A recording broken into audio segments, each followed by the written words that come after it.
Yo, everybody. Oh my goodness, the music just started. It's Wednesday. Oh. It's more than just any Wednesday. Today is the live stream. More than Cars Wednesday. More than Cars Wednesday. It's going to be a moment for the industry, we're hoping, and we think you'll agree. Everywhere I go, the people really want to know. Oh my gosh. Oh my gosh. More than any Wednesday, it's more than Cars Wednesday. Boom. Put that on a t-shirt. You know, if you've ever made anything, you know exactly how we feel right now, where you spend so much time, energy, and effort and money and emotional investment, and you make something, and then you show everybody what you made, and you're like, are you gonna like it? Stomach is full nuts.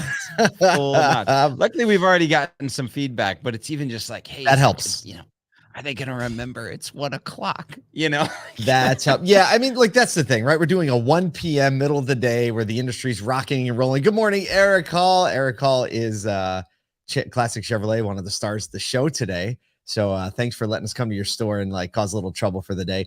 We're going to 3 stores, all in the Arlington, Frisco, Dallas Metroplex area. We're visiting 3 stores, or in the show we visit 3 stores, and we tell some really amazing stories about some people in the industry. And you think about, we did the Tampa premiere, people saw it and they were laughing and they were smiling and they were nudging each other. So I think there's just a lot of relatability in this, and man, we're gonna give the auto industry a reason to celebrate what's going on. I mean, they have a reason, but we're trying to give it an outlet, you know?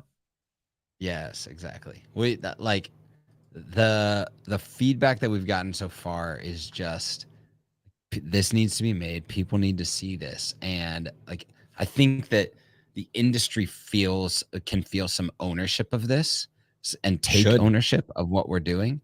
And we want that. Like, this is not just for us. Like, we did this for us because it means a lot to us, but we did this so that the industry can say, this is ours. This is something that we believe in, that we're a part of. So look at that. Ed Roberts coming in. Oh, Ed Roberts, Pedro Palenzuela. Hey, we're also going to feature Audi of Grapevine is also one of the stores that is going to be featured in today's live stream premiere. If you didn't know, it is 1 p.m. Eastern time. You can get to the live stream. There's a LinkedIn event. If you go to the Asodu page on LinkedIn, go to events, and you can join it there. Or you can just go to morethancars.tv, and you can link right up to the LinkedIn event there. Or you could see it on YouTube and on morethancars.tv. There's some trailers, some conversations we had at the live premiere, which is amazing. And we didn't talk about this yet, but in order to fund the rest of the season, this is the pilot episode, we are launching a crowdfunding campaign. This is going to be the first crowdfunded thing, I believe, in the retail auto industry. This may be the first crowdfunded like industry specific series ever. Probably is. Probably. Like there's been a couple crowdfunded stuff, like shows outside of industry specific. So hey, we may be doing a thing. Get a little. Yeah, I think we are doing a thing. I think we're doing. Well, look, everyone in the industry is like, this needs to be made. We need to tell people the real narrative going on. And now, like, to think, like, we have a $500,000 target, to think there are 500 people in the auto industry that don't have $1,000 to make sure this happens. We have a bunch of tiers. You'll see when we launch it, we have a bunch of tiers, and we have a bunch of custom swag packs and just like bragging rights, and all. It's gonna be so much fun. And we're excited that, you know, in the true essence of Asodu, dealers banding together. Right? Like, when dealers band together, like, this is it. It's like, we believe it or we don't, you know, and we're about to find out, for better or for worse. But we have some news today too, because the world never stops, right? So speaking of bands, stop. Segue. Time. She did there. I didn't even see that coming. I know, I didn't until I said it. So we're going to talk about Ford a little bit today. They just happen to be in the news again. Ford has announced plans to bring back the AM broadcast band radio in their EVs starting in 2024 due to concerns over public safety.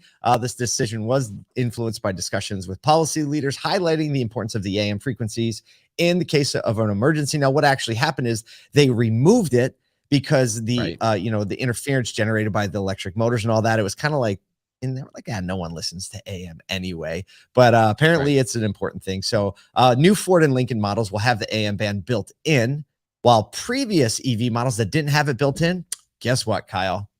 We can fix that with a software update. That's unbelievable. Done. There you go. like to be like, yeah, we didn't throw in the AM thing, but we'll toss it in on a little software update. We can fix No, it. that We've seen that Tesla already, but for Mhm. Ford to start saying like, hey, we're adding something and everybody else gets it too, that's a whole new, like, man, what? It's a little flex. And not just that, but like now for all of the like, this is crazy. You have to think as trading in a previously owned Ford EV that doesn't have this, like, did they do the software update? Is that complete? Do I need to take it to a Ford dealer to get that AM radio so that the customer on the other end isn't mad that they don't have the AM at some point when they need their emergency alert? It's just, man, it's just one of those continued efforts at understanding the software available. And right now, like, having to probably take some of this to the, these are probably software updates that are over the air updates. But still, like, people have to do them. And then you got to add that to your delivery, your used car inspections, like all those things. Yeah. Man, when I think of AM radio, I literally remember driving with my dad in like an old Ford Maverick, listening to the traffic update, driving from South Jersey into Philadelphia, because that was the only way you knew if there was traffic. You had to listen traffic on the twos every 10 minutes. Like on the twos, they would let you know whether or not you were screwed or not. Yeah. My AM radio history is, so we lived in Florida and my family's from Cincinnati, and in Cincinnati, and even just across the nation, 700 WLW is like a station that people know. 700 has the tallest AM radio tower in the country. And you can actually get that radio frequency all the way down in Central Florida because of how good they keep that frequency. So like you can't find 700 in Cincinnati and then a different 700 in, Georgia. They own the 700 frequency. WLW from Cincinnati Too strong. hits that frequency. Yeah. So you can listen to Red's radio and all the stuff from Cincinnati. Basically anywhere on the East Coast. It's wild. Yeah, that's but not the West AM Coast. radio for you. Speaking of the West Coast. Hey. That was a weak segue. But we got that was great. I've never talked so much about AM radio, but actually AM radio. that Ford Maverick that we were in didn't have any clear coat, just for the record. No, it was like it was matte red before matte red was cool. So California has submitted a request to the Biden administration seeking an approval for a plan that would require all new vehicles sold in the state to be fully electric by 2035. This is according to a letter seen by Reuters. I feel like it's the 7th time they've done this, but maybe they just keep pushing the date out. Like there's just these constant barrage of like, hey, we're banning all the EV sales. And I feel like maybe it was earlier. The plan was approved by the California Air Resources Board. They're setting basically an annual rising emissions requirement starting in 2026. The EPA, they requested this from the Biden administration. They asked for a waiver under the Clean Air Act, which actually said, I think, that no state can regulate it, something like that. Right. And thus far, anything that has been submitted thus far has been rejected by the Biden administration as far as like, you can't do that. But we'll see. But I mean, California is a different game when it comes to EVs. When you talk to people that live there. I think it's interesting 2035.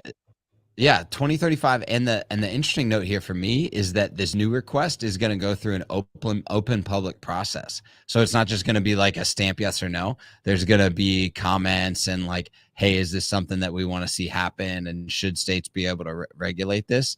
It's still, like you said, California, tons of EVs. It's obviously the EV capital of the country as far as states are concerned. And there's a lot more adoption already there. But to push manufacturers to only have EVs in, 12 years?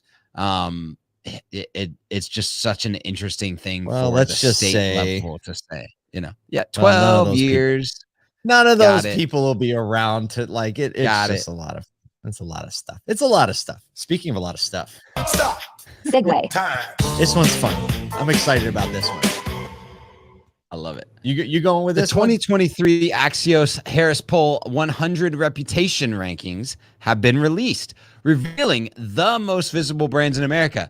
The rankings are based on a survey of a little over 16,000 Americans, and measure the reputations of companies that are top of mind for the public. Now, here's the rankings on these top 100, and let's see if you could have guessed exactly what lands at the top. If you would have had a guess of 10, you probably could have got 5 of these.